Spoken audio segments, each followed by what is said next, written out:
All right, welcome everybody to session number 8. We'll continue to work on the authentication features of our website. So last time we added a login button, added authentication for GitHub. We can also track the authentication state. We can log a user out, all of those good things. Today we'll focus on restricting some functionality through security roles in our Firestore. We've already done that previous session, but I want to expand on that and maybe implement some role-based functionality. We will touch on something called Firebase Emulators, which will enable us to access and develop our environment easier. Instead of querying the production environment, Firebase environment, we'll have a copy of Firebase in our local machine, and that will allow us for more flexible development. And yeah, we'll see where it goes. I think I also want to conditionally show UI if a person has access to the calendar page. And if we have enough time, we might move to some smaller tickets later on. Okay, let's get this started.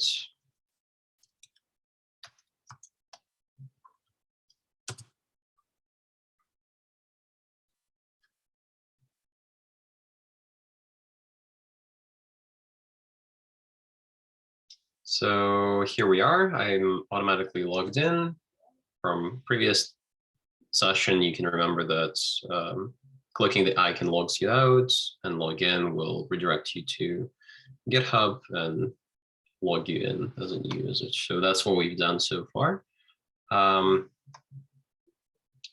Unless you're logged in, you won't be able to add new events. In fact, what I want to do is also protect. I want to allow adding events to only the admin users and not anyone that has a GitHub account. So that will be the goal number 1, I think. Because I don't want to use more than one GitHub account, I hope the Firebase Emulators will help us with this. But if we set up Firebase Emulators, I'll be able to log in with 2 different users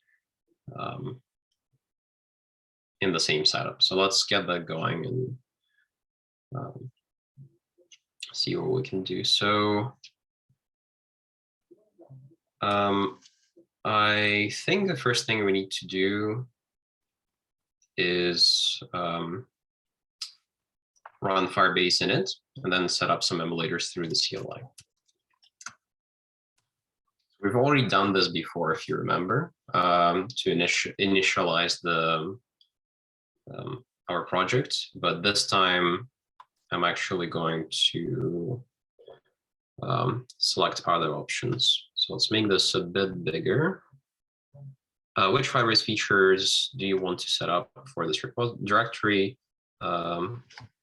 So I want Firestore, and I want authentication, actually. Hosting. I wonder if that's an option. Real-time database, emulators, yeah, I guess. So not Firestore, really. Possibly Firestore, because we might need to grab rules from Firestore. Let's do this. What files should be used for rules? Firestore rules. Sure. Which emulators do we want? Firestore emulator, authentication emulator. They'll be enough for now. Those ports are fine. Yes. Which port do you want to use? Yep, that's fine. Yes, I do want to download the emulators now. I already have them installed. So I think all I need to do is, right, I need to also make sure my instances point to use the emulators, because right now what I'm doing is just getting auth without using any emulators. So I think I want like global functions that, depending on how, like, which environment variables I run with, it would either use the emulators or use the production environment.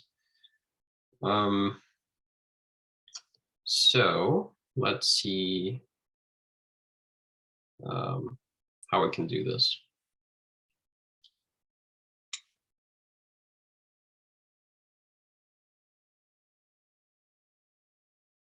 So first of all, I'm going to create a function. Let's maybe use the emulators always for now, and then we'll figure out that environment variable hack or functionality a bit later.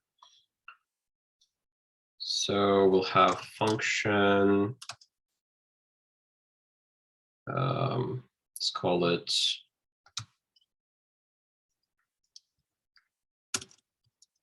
get custom auth. This will return. Let's refer to the docs and see how they want us to set up emulators. Emulator suite, connect your app and prototype, connect to the authentication emulator.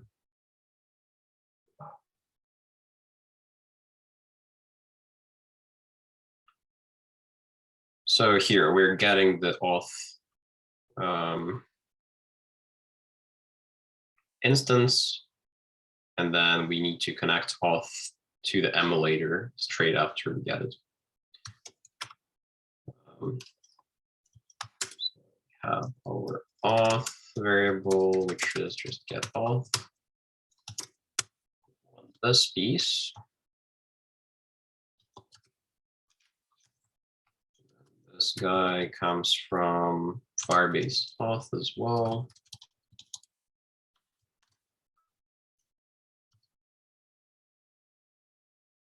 And we're going to return auth. So instead of get auth, I'm going to call get custom auth. These places. Cool. And yeah, let's see if this works. We might have issues with like the GitHub provider. I'm not sure if emulators will work for that, but we'll see. Okay.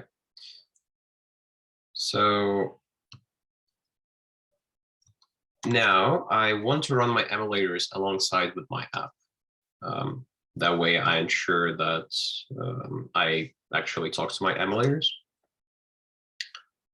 So to do that, I can say Firebase Emulators start.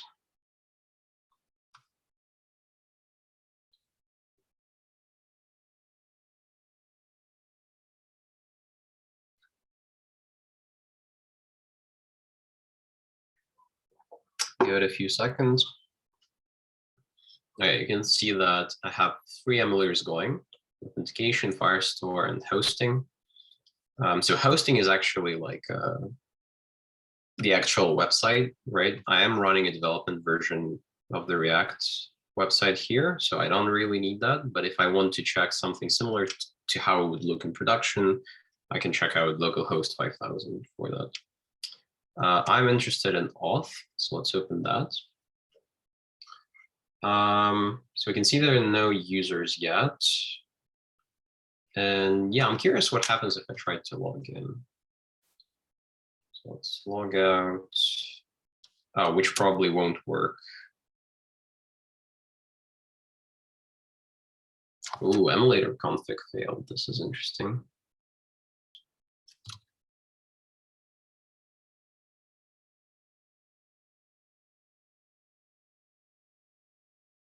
I do wonder if this needs to be called in the initialization step.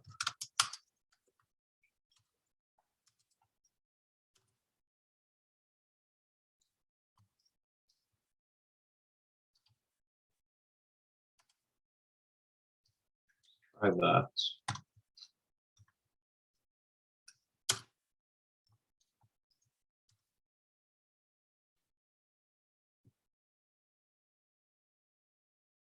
Okay, that's actually better because we are not logged in and we see the label at the bottom. So this is what I expected. It's saying running in emulator mode, do not use with production credentials. Okay. So what happens if I log in? Ooh, okay, this is awesome. So we are signing in with GitHub.com, but we can add a new account, and this is actually talking to our emulator. So if I add a new account, I can auto-generate user information. I can specify the email I want if I want to impersonate somebody. And this is going to be important for us because by default, I'm going to be the only admin. Only my email address will be able to manage anything at all. Maybe Alexander's as well. But this way we can actually impersonate me. And I'm gonna purposefully change this for my email address. Oh, no, this.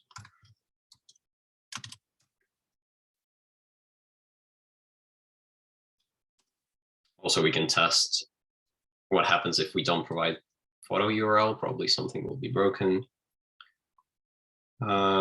Screen name, not sure what that is.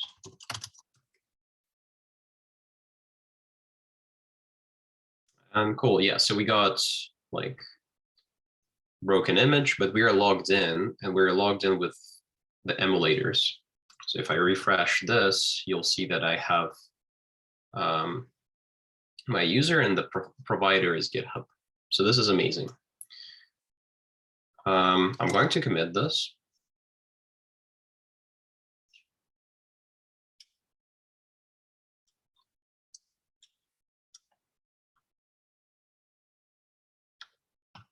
Let's see, what are we committing here?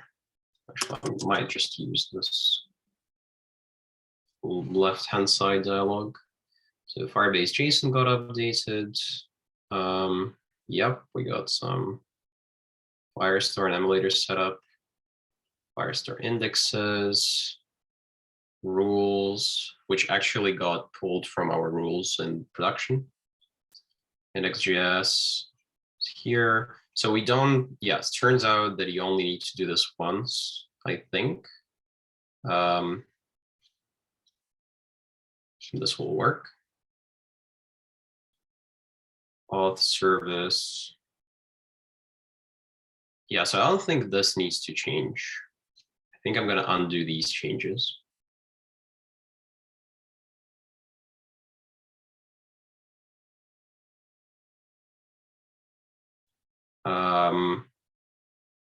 We also want to optionally do this because we don't want to use emulators in production. Definitely not. And we'll see. Maybe I'll leave it as is, and then we'll move on just for the sake of implementing that some other functionality. And I might show how to do this later with like environment variables. But okay, let's say setup Firebase Emulators. So now whenever you want to actually test authentication, you can do the same, you can create this, run the same command as I did. So Firebase Emulators :start, and this will fire up your Firebase. You don't need to have a project running to connect to, right? This is much easier for development, even from like other people's sides. So yeah, this is much nicer. Okay, let's move on.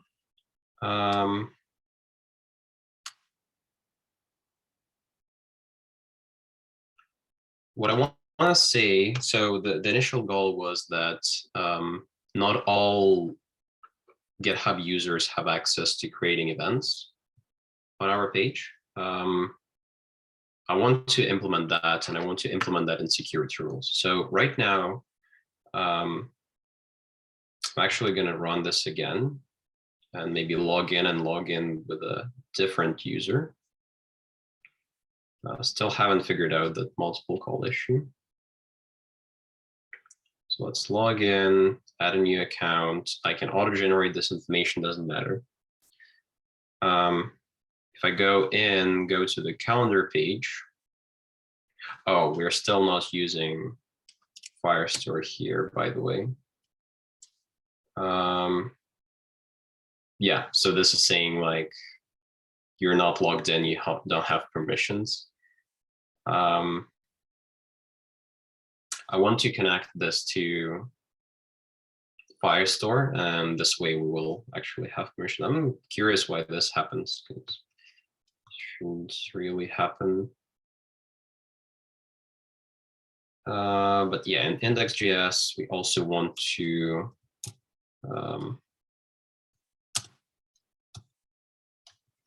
get Firestore.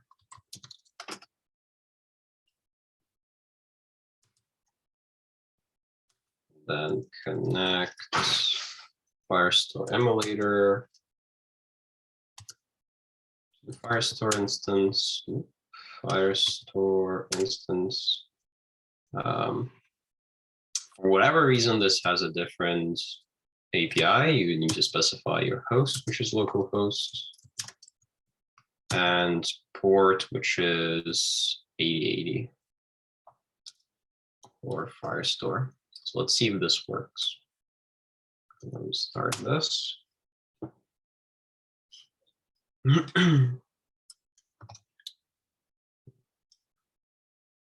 So we're logged in with our old account. I'm going to go to calendar, and now we can see events. In fact, sorry, we should be able to add new events.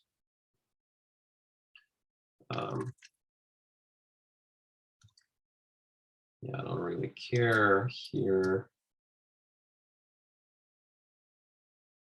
So yeah, this event got added, and fear not, this is not going into our production database. This should be going to our emulator database.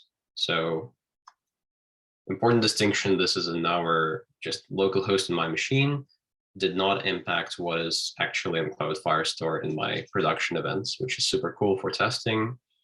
I don't need to touch this at all. Awesome, so this works. But here you go. So this is what I want to prevent. I don't want to give access to anybody with any GitHub account to modify my calendar and my events. I only want me, Alexander, maybe some other people from the core team, the ability to modify the events. So one thing I want to explore is that even if you're logged out, you should still be able to see the events. If I reload this, yeah, okay, so this is still a thing. I think you will be restricted from adding them. So if I try to create an event, oh, I guess we need to handle null values here as well.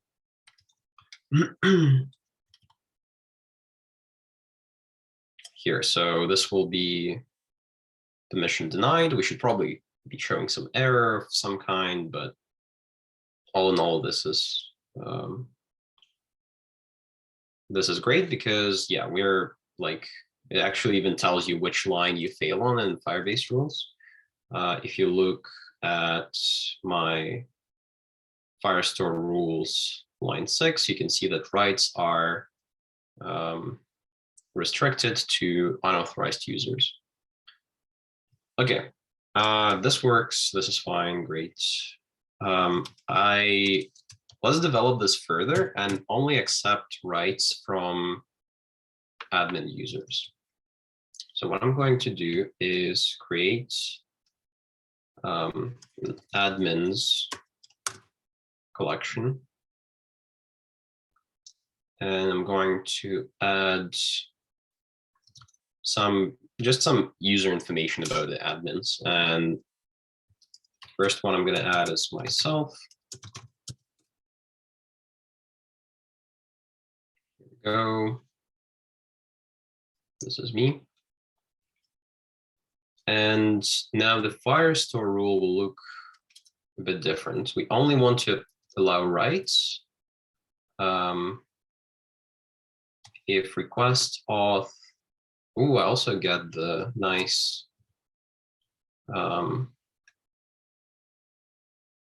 IntelliSense, which is new, I think.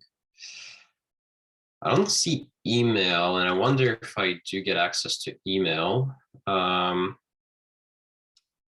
So I have, let's look into the security rules documentation.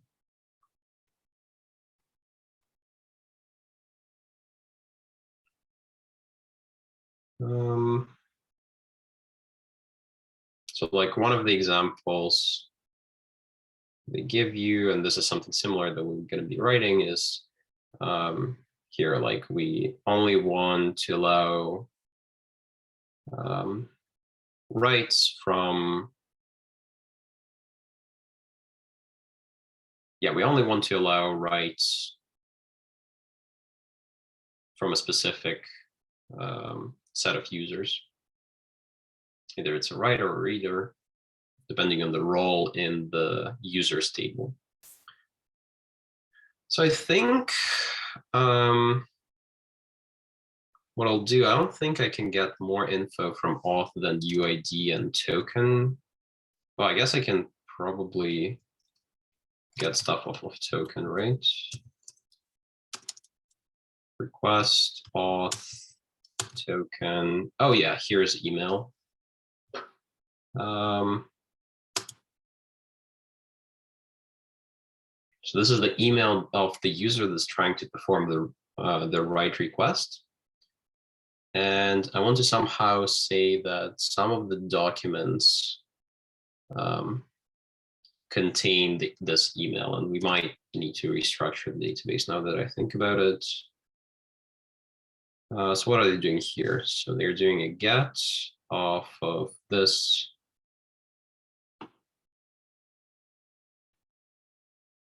document. And we're checking that this might or might not exist. Actually, I'm going to try and do this.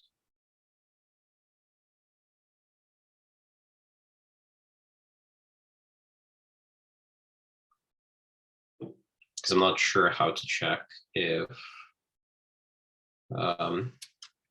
a value is contained in a property of any document. So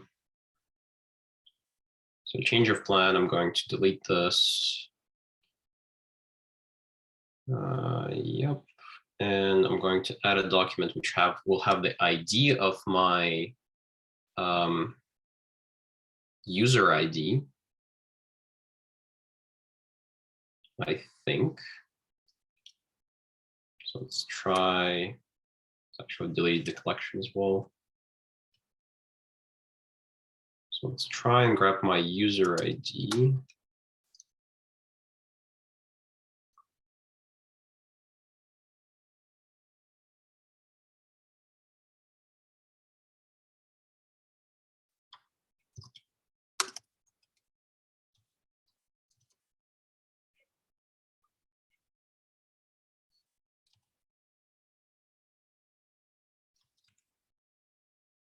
Yeah, this is very similar to like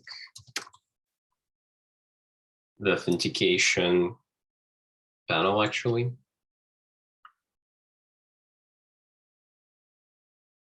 So this ID of the document is directly mapping to the ID of the user. So this way I can say something like, if this document exists, then I can act on that. So get database, documents, users, and this will be admins. in our case, and then request auth UID. Then what can I chain here? Can I chain exists?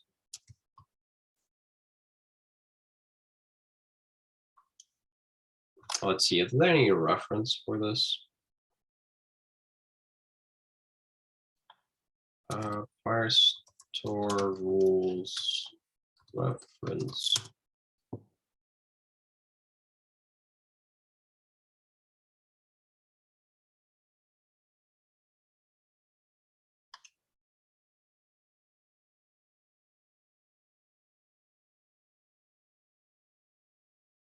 Firestore rules, storage rules, database rules.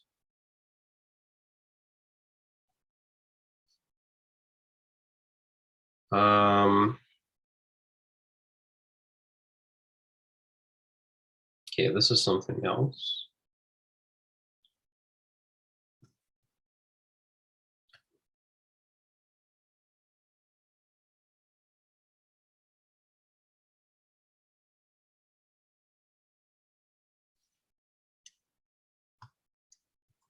Rules reference.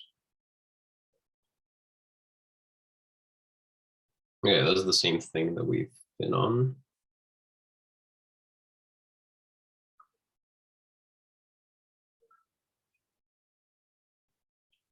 Map list integer.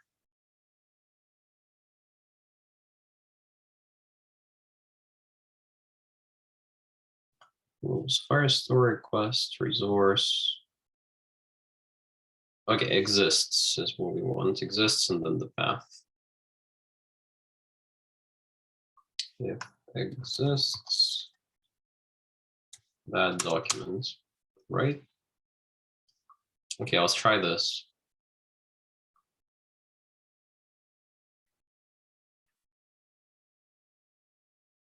So in fact, just for testing, I'm going to restrict the read action because this is going to be easier to test.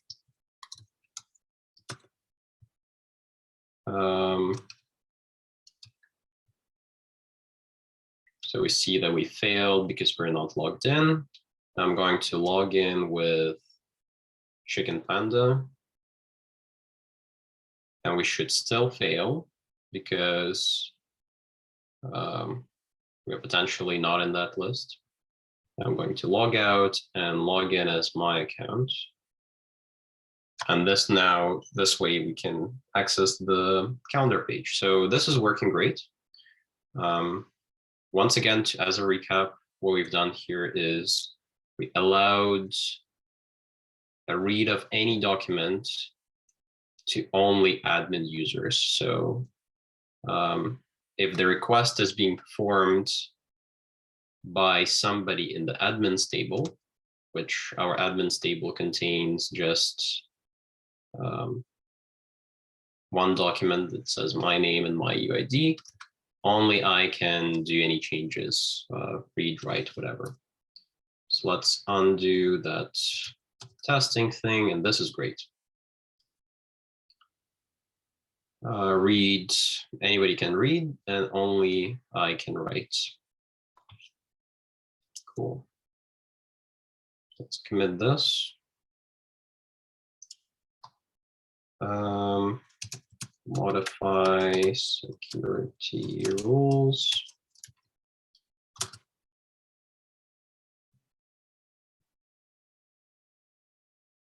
Sure. Okay, next thing that I want to do is optionally show that plus button depending on whether we're logged in or not. Sure, we restricted it with GitHub Actions, sorry, Firebase rules, Firestore rules, but we also want to modify our UI to fully restrict any action that the user can perform. Once again, if you're implementing, this is like a general advice, if you're implementing some protection or like form validation, make sure to validate both in front end and back end.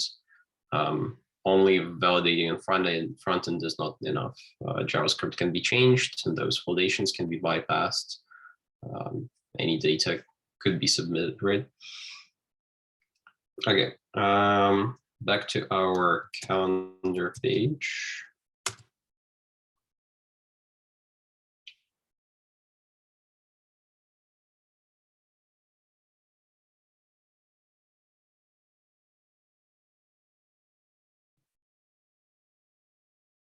So here's our plus button. And I want to conditionally show that only if we're logged in, and also only if we're an admin user that can add events, right? So let's implement the first if condition. Very nice way of conditionally showing elements in React is using that and syntax. So I'm saying if logged in and then show the button, but I think it's something else. I think it's the user existence is what we're checking for. Go to the menu. We can see that, yeah, that here's our user.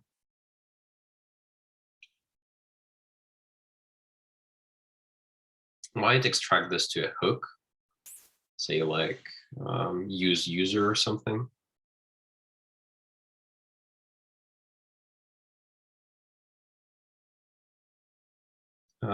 Yes, so if we have a user, we're going to use, this is actually another thing I want to change. If we don't have it, if a user doesn't have a URL, we should either display some basic stuff or some placeholder, or maybe display the first letter of their name or something like that. But yeah, maybe that will go later. Actually, yeah, I'll show to you how to create a custom hook. This is going to be a nice exercise. And we're going to use that hook in two places. So I haven't figured out the use effect yet. So I'm going to remove this code. And I want to extract this piece of code into a separate hook, my custom hook. So I'm going to cut this code, and I'm going to go to my, we have components, pages, services, and I'm going to go to utils, and I'm going to create a file called hooks. Yes. Export use user.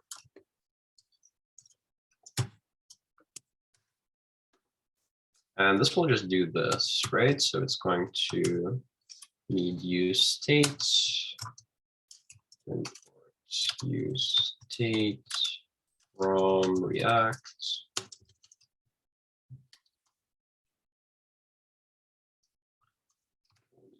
Get auth. Obviously, my imports don't work. So this is unused. I'll just cut this.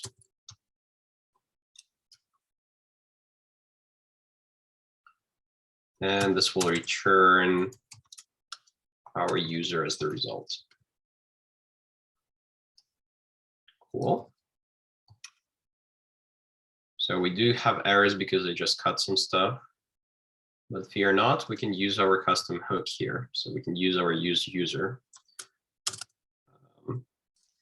See that this would be as easy as just doing use user. This got refactored pretty nicely, right? Just to one line. So yeah, this is the way you do custom hooks. Basically just as extracting to a function, but the idea is that your function must start with use. In fact, if I don't start it with use, maybe it will yell at me that other hooks are being used in some weird function. React hook use state is called in function pass user. That is neither React function component nor a custom React hook function, right? So it's looking for a specific name. Hooks always start with the keyword use. So why did I do that? So I can use user in my calendar page. Const user equals use user.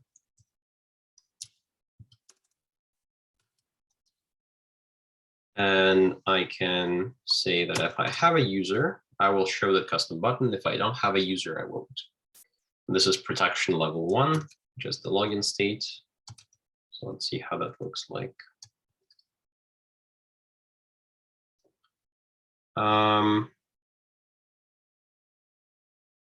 Okay, we got even more events because now I'm doing 2 event listeners, but that's fine. Now if I log out, I should not see the plus button, which is amazing, because we just said that you're not logged in, you don't need to show the plus button. However, if I log in with my Chicken Panda account, I will still see the plus button, although I'm not authorized to perform this action, right?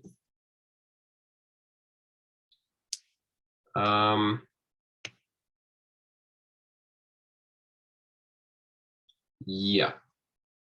So we can quickly implement this, I think. Like what I just thought for a second that we can leave it as is and just show an error message saying you're not permitted to make this action. But maybe we do this properly. So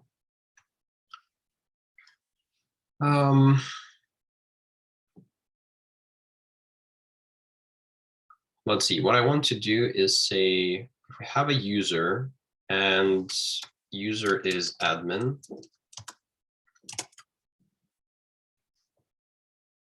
then I want to show the custom button. Is admin is also will be an asynchronous function because it's going to be an asynchronous call to Firestore. So not quite what I've written here. But maybe we just say like is admin, it's a separate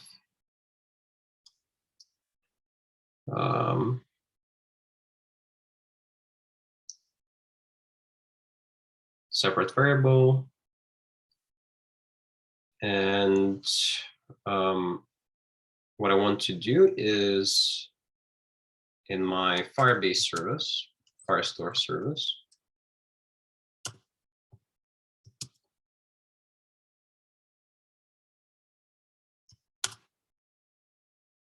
I want to add another event, another function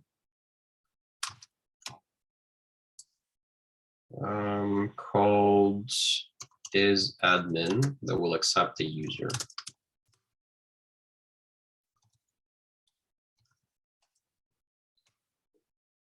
What this will do, it will just check for existence of a document with same user ID.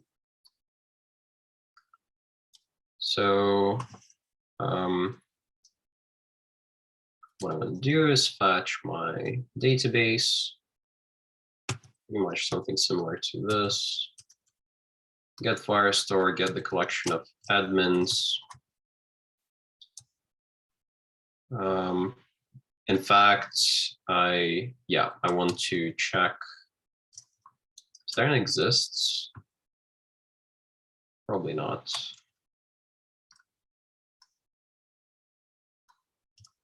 Get doc. Then the reference is doc of the Firestore instance, or the DB rather. And how do we do this? This is the query.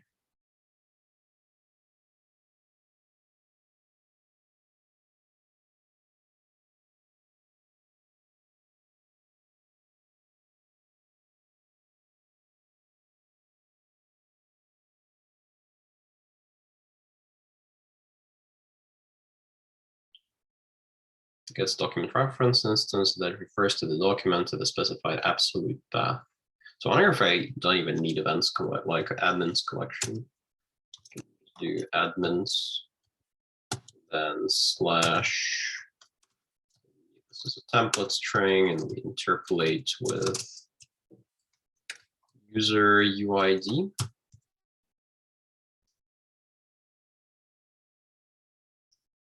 I'll need to get the doc. I just need to check.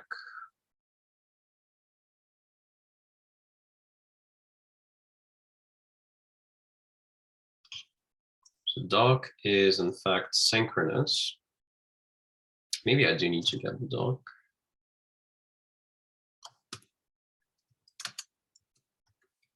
I'm a bit new to the V9 syntax.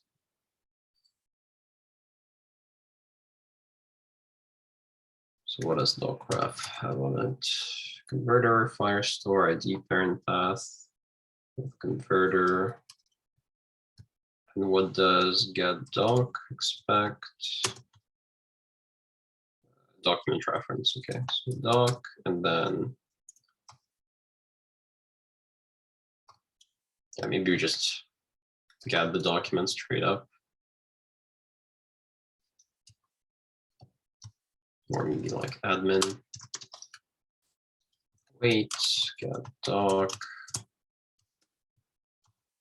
Return. Hope there is an exists on this, yeah. So we don't need this after all.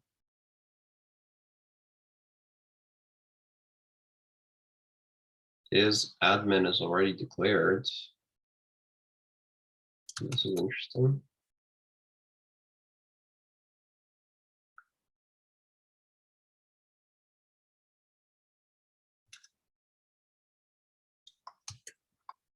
Call it this. Just to be safe. Okay, we'll need to do the shenanigan with like use effects.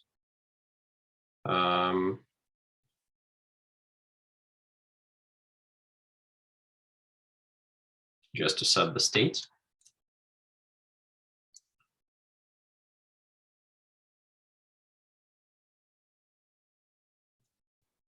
We could also modify our hook to do that.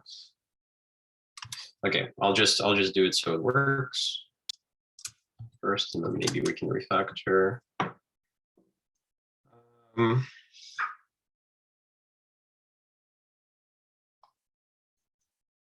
Let's do is admin, set is admin, use state false by default.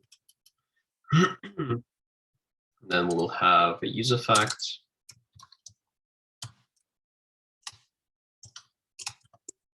That will fire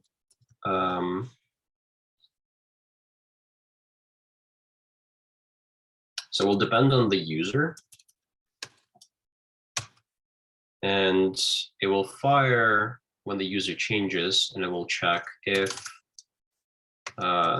not user, then set as admin to false, right? If we don't have a user, then it's not the admin. If we do have a user, then we want to check, we want to say,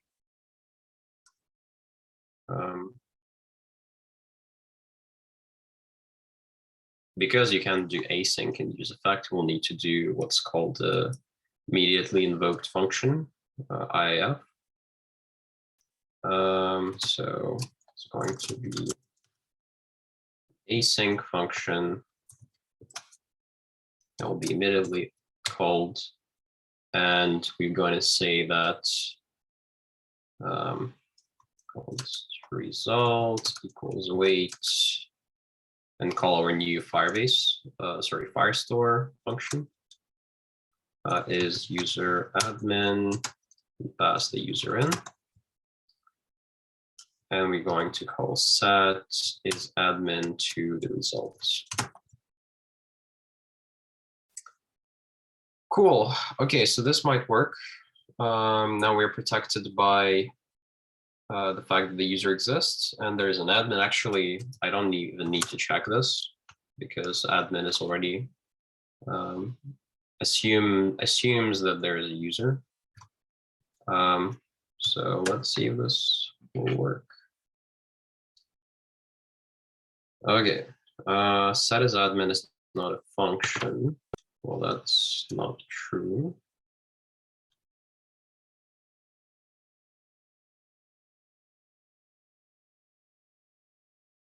Wait a second.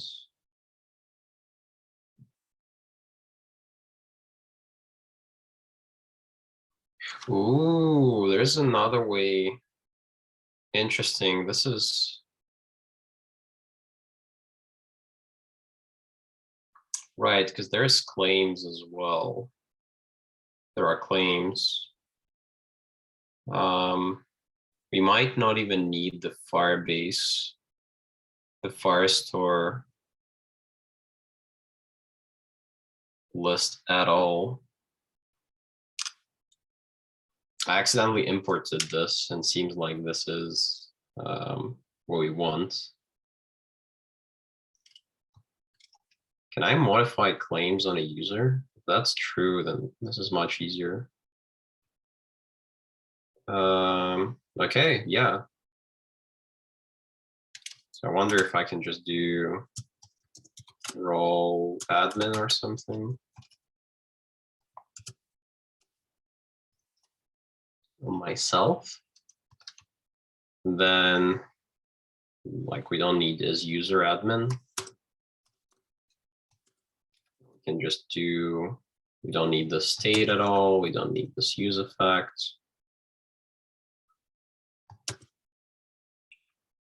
Yeah, all we need to do is say like admin and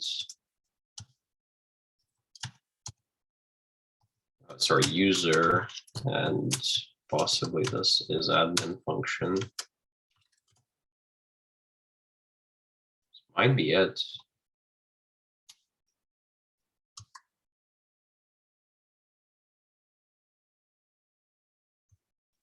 No way this works.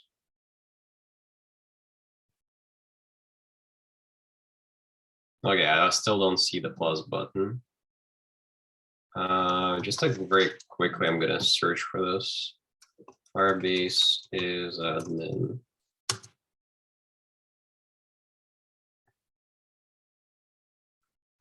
Util.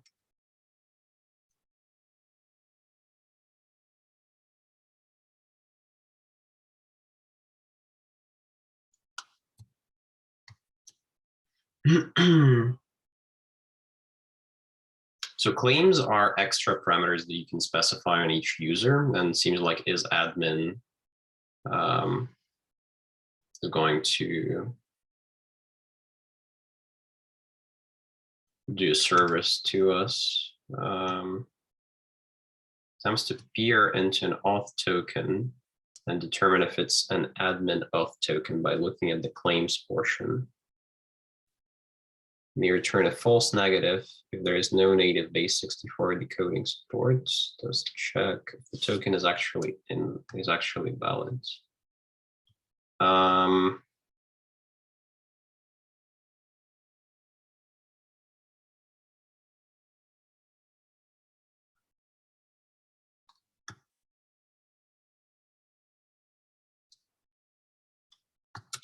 Okay, let's try searching for Firebase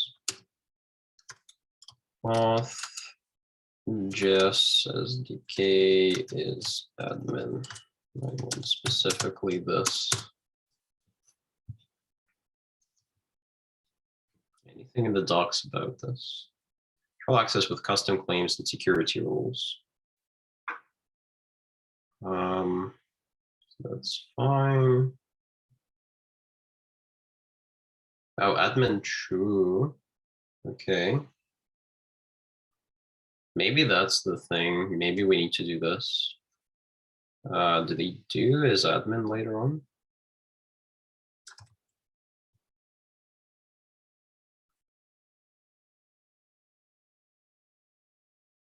Yeah, I can definitely do claims admin.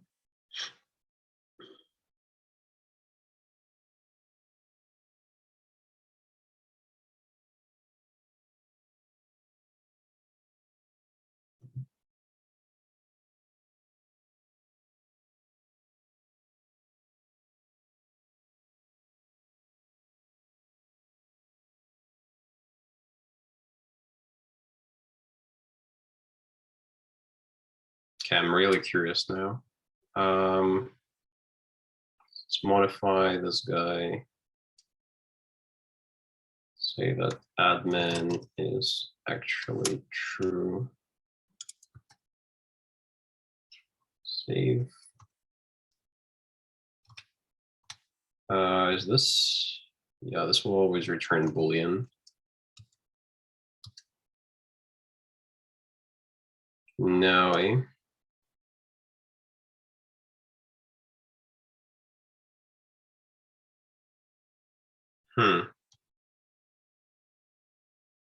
Okay, we're close. I think either claims or Firestore, either way, should probably work. I think I'll finish this on my own and have a pull request up. But yeah, this is, I think I'm gonna wrap it up here. Pretty good. We set up the Firestore emulators. We also made sure we protected our page against just random logins. We can now only allow write actions to admin users, which is awesome. And yeah, this is very close to be finished. All right, thanks for joining. I'll see you next time. And yeah, stay safe and code on. See ya.